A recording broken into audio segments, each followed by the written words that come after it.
Каша паджук из красной фасоли. Мы с вами уже готовили несколько корейских каш, и сегодня будем готовить еще одну из них. Ее едят в сладком виде и в несладком виде тоже. Она относится к традиционной корейской кухне. Нам потребуется с вами красная фасоль, а именно адзуки или red mung bean, один маленький пластиковый стакан. Мы должны будем сначала залить красную фасоль некоторым количеством воды и посмотреть, всплывут ли какие-нибудь фасолинки. Если какая-то фасолина всплыла, то ее использовать нельзя. Мы эти фасолинки собираем и выбрасываем. Затем нам нужно хорошо промыть фасоль в холодной воде. Делаем это вот так, перетирая ее между руками.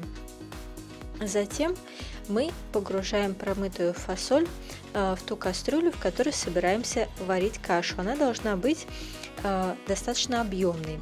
И заливаем воду. На 1 стакан нам потребуется 10 таких же стаканов воды.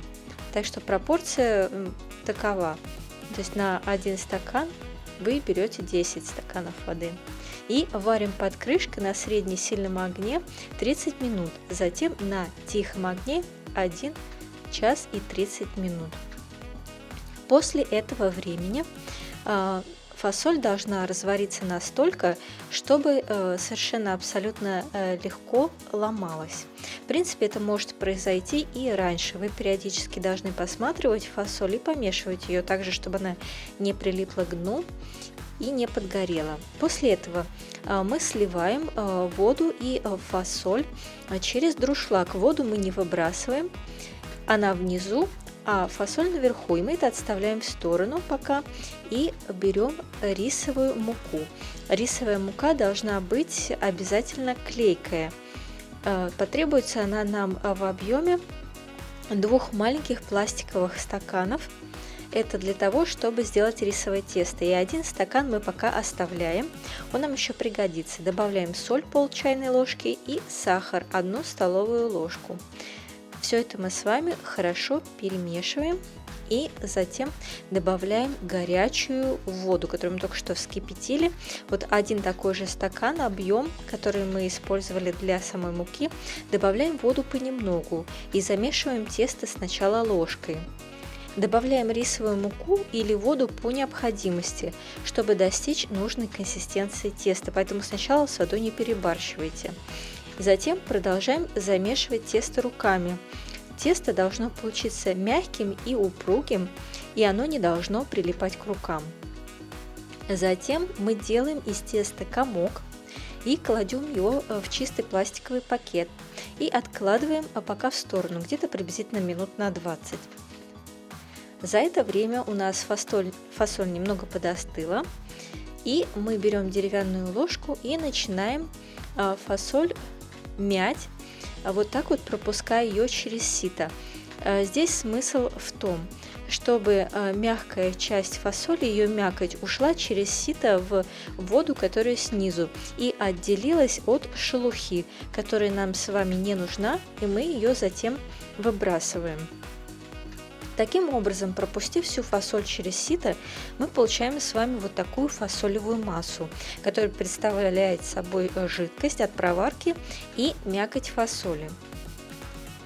Теперь мы с вами всю эту полученную массу, такую жидкообразную, заливаем обратно в кастрюлю и будем это варить.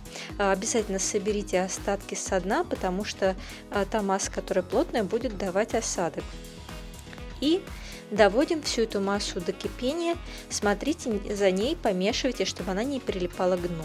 И за это время, пока вся масса нагревается, мы скатываем из рисового теста шарики.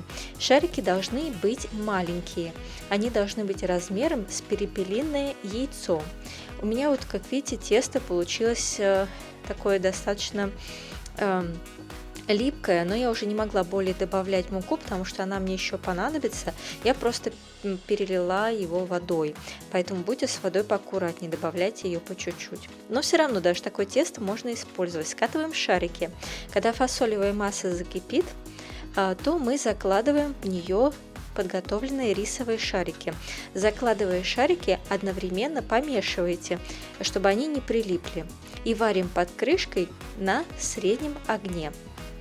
Затем, когда шарики всплывут, мы снимаем крышку, и если хотим, то можем сделать кашу погуще. Если любим жидкую кашу, то оставляем как есть, кипеть дальше. Для того, чтобы сделать кашу погуще, нам нужно полстакана рисовой муки, которую мы прежде отложили, развести в одном стакане холодной воды, получить вот такую вот жидкость белого цвета и залить ее в кипящую кашу. Все это мы хорошо перемешиваем и добавляем соль в объеме пол чайной ложки. Затем перемешайте, попробуйте, если нужно, добавьте еще. Если вы хотите есть не сладкую кашу, то тогда не добавляйте сахар. Если уверены, что кашу будут сладкую есть все, на кого варите, можно добавить сахар прямо сейчас по вкусу. Все это перемешиваем, доводим кашу до той густоты, которая нам нравится, и все, можно подавать ее к столу. Можно сделать красивый топпинг, например, кедровых орешков или же грецких орехов, а также можно посыпать сверху коричневым порошком. Теперь можно добавить сахар по вкусу. Каша у нас вышла на 2 такие средние пиалы по размеру. Вот на одну пиалу хватает среднюю где-то 1 столовой ложки сахара. И вот что у нас с вами получилось. Такая белая и красные цвета каши. Они, кстати, символические. Означают победу добрых сил над злом и едятся в особый день в году зимой в Корее. Приятного вам аппетита!